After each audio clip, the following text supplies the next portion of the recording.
You know the expression? Are you your own worst enemy? How is that possible? How could someone become their own worst enemy?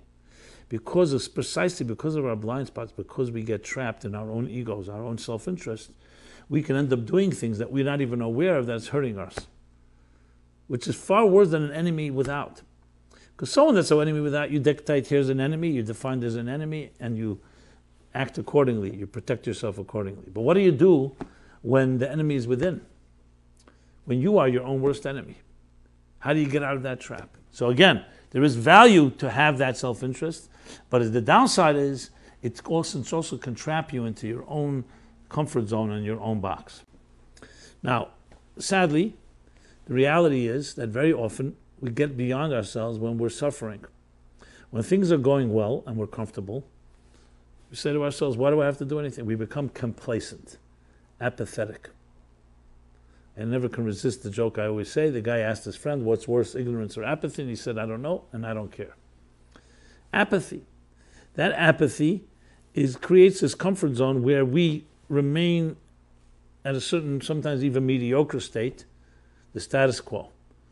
What shakes us up is when something happens that's negative. Suddenly your comfort zone, your security blanket is pulled out from beneath you.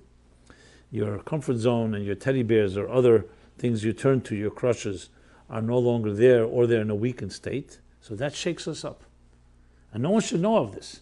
But we see in life that often those cracks is what begins to allow the light to get in. Because when you don't have the crack, your mind can be fine, nothing to do. On a positive sense, this is exactly, for example, in business, what competition does. We have an expression, Kinas Sofrim Tar B'Chochma. The envy of scholars, of Sofrim, of students, of Sofrim is also scribes, Tar B'Chochma, adds in wisdom. Why? Because that healthy competition, that healthy envy motivates. And you'll see excellence is always driven by some resistance. And the resistance is often from the competition, from someone that's doing similar to you, and you want to outdo them. So there's a positive side to this type of envy. We're not talking about the negative, we're talking about the positive, the motivational element. You see it in school, in education. It can be used in many different areas.